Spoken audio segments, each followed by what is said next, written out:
Hello there. Today we're having McAllister's tea. I get unsweet tea, and then I put in quite a bit of Splenda, so I have sweet tea. I have unsweet sweet tea. I whatever.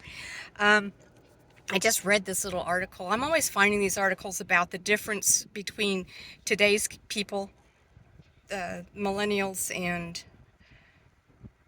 whatever else there are, alphabet people, um, generation, and the difference between you can spot a baby boomer.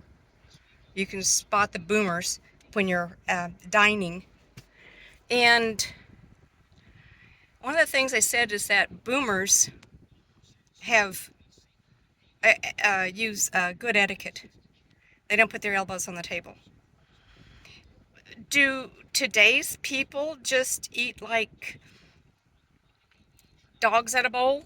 I don't, no. Why would you do that? Why would using good table manners be an irritant for the young people today? I mean, growing up, it was a privilege to go out to eat because mom cooked everything. Um, because mom was a stay-at-home mom and she cooked everything, and dad worked, so he enjoyed coming home and being at home. I work, and I've worked pretty much my whole adult life, and I enjoy coming home, but I also enjoy not cooking.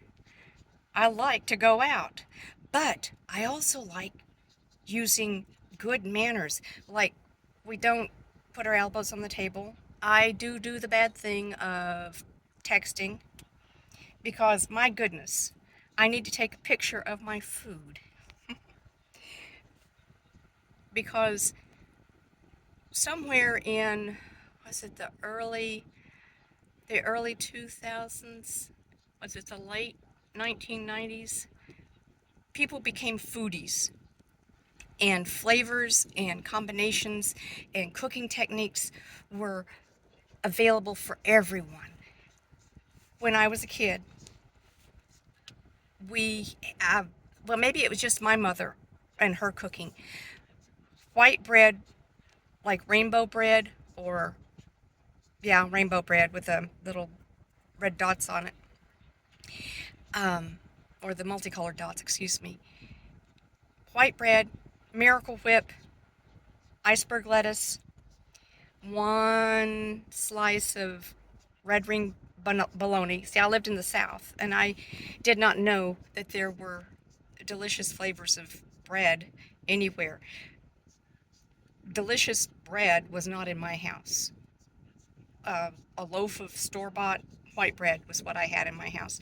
And the thing about that bread is that you could pull out a little bit of it and roll it into a ball and stick it underneath the table. And yep, I ate it. Um, Now, that is not good table manners, but that was done at home. Did not do that in public. Out in public, we did not put our feet on the table. We did not talk with food in our mouth. We did not make a scene. We did not run around. We sat at the table and were nice.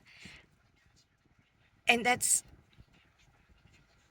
how I was raised, because going out to eat was a privilege. And the way I look at it today is that somebody else cooked my food. Thank you so much for cooking my food, and thank you so much for doing the dishes. That is a privilege and a treat. And the reason why we exhibit good manners is to make other people feel comfortable. We're not showing off. We're just trying to make you don't want seafood. Um, you don't want me laying down on the table. You don't want me talking over you. It's just to make other people, that's what manners are, to make other people feel comfortable.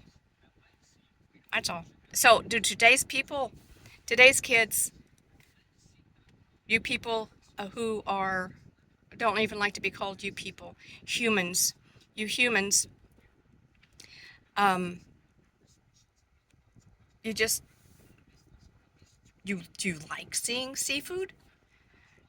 Doesn't it kind of gross you out just a little bit?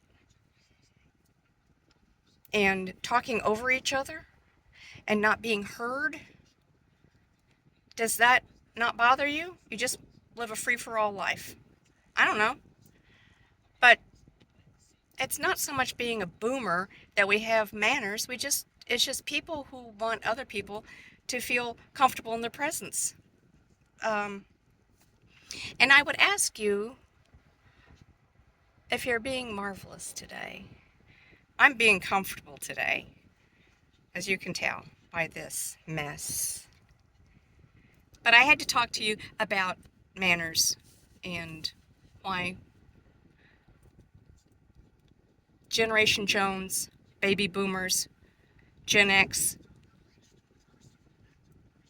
we have table manners. It's not that big a thing. It's not a defining thing. It's not a deal breaker. Is it? Hey, be marvelous today. At least be lovely. I know you will.